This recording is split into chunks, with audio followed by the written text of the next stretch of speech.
Hello students, আজকে আমরা যে বিষয়টা নিয়ে আলোচনা করতে চলেছি সেটা হচ্ছে বচনের বিরোধিতা, এবং এই বিষয়টা কিন্তু খুবই ইন্টারেস্টিং হতে চলেছে। তাহলে চলো আমরা শুরু করি বচনের বিরোধিতা। দেখো, আমরা চারটে বচন পেয়েছি, শর্ত নিরপেক্ষ চারটে বচন, এ, ই, আই আর ও। এই চারটে বচনের মধ্যে দুটো দিক আছে, গুণগত দিক আর পরিমাণগত দিক। গুণগত দিক হচ্ছে বচনের সদর্থক আর অনর্থক হওয়া, পরিমাণগত দিক হচ্ছে বচনের সামান্য আর বিশেষ হওয়া। এই যে চারটে বচন এ, ই, আই আর ও, এদের মধ্যে গুণগত আর পরিমাণগত পার্থক্য আছে। কখনো গুণগত পার্থক্য আছে তো কখনো পরিমাণগত পার্থক্য আছে, আবার কখনো গুণগত পরিমাণগত উভয়ই পার্থক্য আছে। কিন্তু এদের মধ্যে একটা সম্পর্ক আছে, এই সম্পর্কটাই হচ্ছে বিরোধিতা। এই সম্পর্কটাকে বলা হয় বিরোধিতা। আর সম্পর্ক তৈরি করতে গেলে একটা বিষয় তো তাদের মধ্যে মিল থাকতেই হবে। সেই মিল বিষয়টা কি? সেই মিল বিষয়টা হলো এই চারটে বচনের যখন উদ্দেশ্য আর বিধেয় এক হবে তখন তাদের মধ্যে এই বিরোধিতার সম্পর্কটা তৈরি হবে। অর্থাৎ যদি চারটে বচনের উদ্দেশ্য বিধেয় এক হয় তবে তাদের মধ্যে বিরোধিতার সম্পর্ক তৈরি হবে, বা বলা যেতে পারে তখন তাদের মধ্যে যে সম্পর্ক হবে সেটা হচ্ছে বিরোধিতার সম্পর্ক। সেখানে তাদের গুণগত পরিমাণগত বা দুদিক থেকে পার্থক্য থাকতে পারে, কিন্তু মিলের জায়গাটা হলো যে তাদের উদ্দেশ্য বিধেয় এক। এই জায়গাটা কিন্তু পয়েন্ট করবে চারটে বচনেরই উদ্দেশ্য এবং বিধেয় যদি এক হয় তবেই কিন্তু তাদের মধ্যে সম্পর্ক তৈরি হবে, এবং সেই সম্পর্কটার নাম হবে বচনের বিরোধিতার সম্পর্ক বা বচনের বিরোধিতা।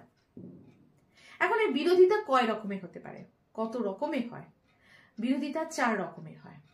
কিরকম চার রকমের সেটা চলো আমরা একটা ছকের মধ্যে দেখি। দেখো, এখানে আমি যে বোর্ডে ছকটা এঁকেছি এটা একটা ছক, এটা একটা উপরে আছে এ বচন আর ই বচন, আই আর ও বচন। এবার ভালো করে ছকটা লক্ষ্য করো। দেখো, এই যে দুটো বচন এ আর ই, এই দুটো বচনের মধ্যে প্রভেদ কি? মিল হচ্ছে পরিমাণ দুটোরই এক, অর্থাৎ দুটোই সামান্য বচন। আর অমিল কি? শুধু একটা সদর্থক বচন আর একটা নঙর্থক বচন, অর্থাৎ গুণের দিক থেকে দুটো বচন আলাদা। এই যে দুটো বচন গুণের দিক থেকে আলাদা, এদের মধ্যে যে বিরোধিতা রয়েছে সেটা হচ্ছে বিপরীত বিরোধিতা। কি বিরোধিতা? বিপরীত বিরোধিতা।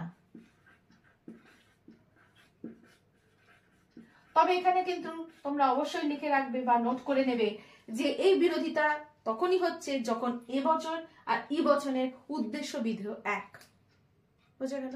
এবার ছকের নিচের দিকে এসো, আই আর ও, এই দুটো বচনের পরিমাণ কিন্তু এক, দুটোই বিশেষ বচন কিন্তু গুণের দিক থেকে আলাদা, অর্থাৎ একটা সদর্থক, একটা বিশেষ সদর্থক, একটা বিশেষ নঙর্থক।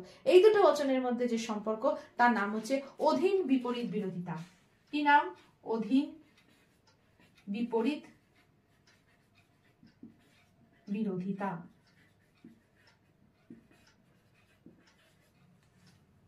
এবার দেখো এ আর আই, এই এ আর আই বচনটা কিরকম, এদের মধ্যে কি মিল আছে?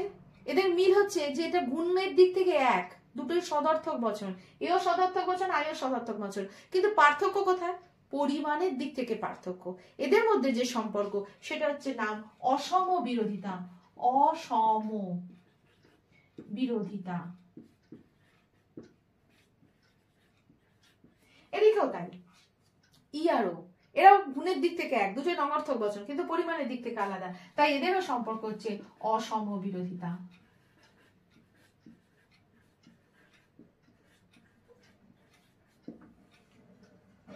বুঝা গেল? এবার এ দেখো এ আর ও, এই দুটো বচনকে লক্ষ্য করো, এই দুটো বচনের মধ্যে গুণও আলাদা পরিমাণও আলাদা। এদের গুণগত পার্থক্য আবার পরিমাণগত পার্থক্য রয়েছে। আর ই আর আই, এদের গুণও আলাদা পরিমাণও আলাদা। এদের গুণ হচ্ছে একটা নঙর্থক বচন তো একটা সদর্থক বচন, একটা সামান্য বচন আর একটা বিশেষ বচন। এদের মধ্যে এই যে দুটো দুটো চারটে জোড়া, এদের মধ্যে যে সম্পর্ক এটাকে বলা হয় বিরুদ্ধ বিরোধিতা। কি বলা হয়? বিরুদ্ধ বিরোধিতা। বিরুদ্ধ বিরোধিতা।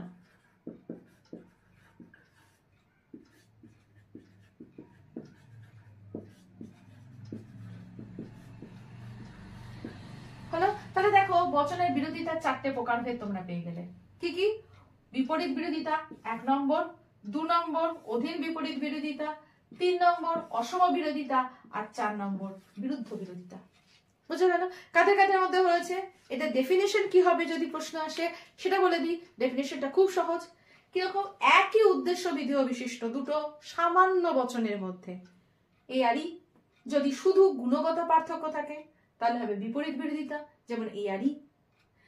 একই উদ্দেশ্য বিধেয় বিশিষ্ট যদি বিশেষ বচনের মধ্যে, দুটি বিশেষ বচনের মধ্যে যদি গুণগত পার্থক্য থাকে তাহলে হবে অধীন বিপরীত বিরোধিতা। একই উদ্দেশ্য বিধেয় বিশিষ্ট দুটি বচনের মধ্যে যদি গুণগত মিল থাকে কিন্তু পরিমাণগত পার্থক্য থাকে, একটা সামান্য একটা বিশেষ, তাহলে তাদের মধ্যে যে সম্পর্ক সেটা হবে অসম বিরোধিতা। আর একই উদ্দেশ্য বিধেয় বিশিষ্ট দুটো বচনের মধ্যে যদি গুণও আলাদা হয় আর পরিমাণও আলাদা হয় তাহলে তাদের সম্পর্ক হবে বিরুদ্ধ বিরোধিতা। এই যে ছকটা আমরা আঁকলাম, এই ছকটার যে বচনের বিরোধিতার 4টে প্রকারভেদ, এটা কিন্তু সাবেকি যুক্তিবিজ্ঞান অনুযায়ী।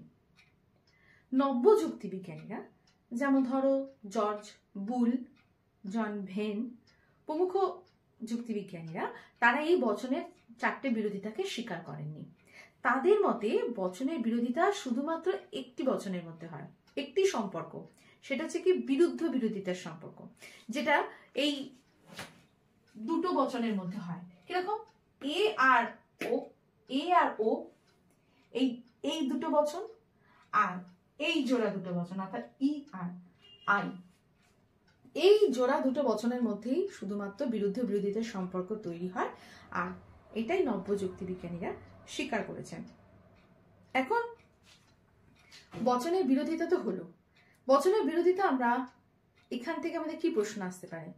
যদি খুব সহজে প্রশ্ন আসে তাহলে হয়তো 2 নম্বরের প্রশ্ন আসতে পারে যে এই যে প্রত্যেকটা বচনের বিরোধিতা সংজ্ঞা দাও, একটা করে উদাহরণ দাও।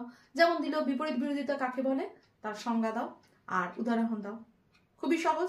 একই উদ্দেশ্য আর বিধেয় বিশিষ্ট দুটো সামান্য বচনের মধ্যে যদি কেবল গুণগত প্রভেদ থাকে তাহলে তাদের মধ্যে যে সম্পর্ক হয়, যে বিরোধিতার সম্পর্ক হয়, তাকে বলে বিপরীত বিরোধিতা। উদাহরণ হলো একটা এ বচন আর একটা ই বচন। একইভাবে অধীন বিপরীত বিরোধিতা, অসম বিরোধিতা ডেফিনিশন আসতে পারে। আবার অন্যরকম ভাবে আসতে পারে, দুটো বচন দিয়ে দেওয়া হলো, একই উদ্দেশ্য বিধেয় বিশিষ্ট, বলা হলো এই দুটো বচনের মধ্যে কি সম্পর্ক আছে ব্যাখ্যা করো। তাহলে এটাকে অন্যভাবে ঘুরিয়ে তোমাকে প্রেজেন্ট করতে হবে, আর কিছুই না। এখন যেটা ভাইটাল পার্ট এই চ্যাপ্টারটা, সেটা হলো আমরা বচনের বিরোধিতার দ্বারা কি করব।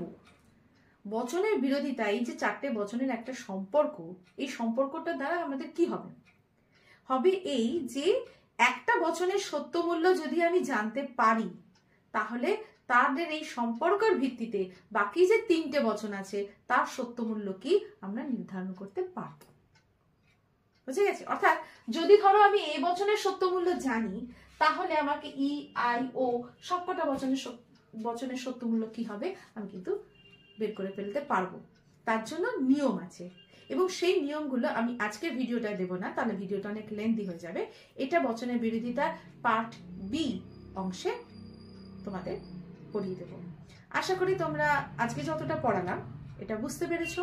যদি না বুঝতে পারো তাহলে ভিডিওটা বারবার চালিয়ে দেখো, তাহলে অবশ্যই বুঝতে পারবে। আর যদি কোনো প্রশ্ন থাকে তোমাদের তাহলে আমাকে কমেন্টে লিখে জানিও, আমি অবশ্যই তোমাদের সেটা ক্লিয়ার করে দেওয়ার চেষ্টা করব। তাহলে আজ এই পর্যন্ত।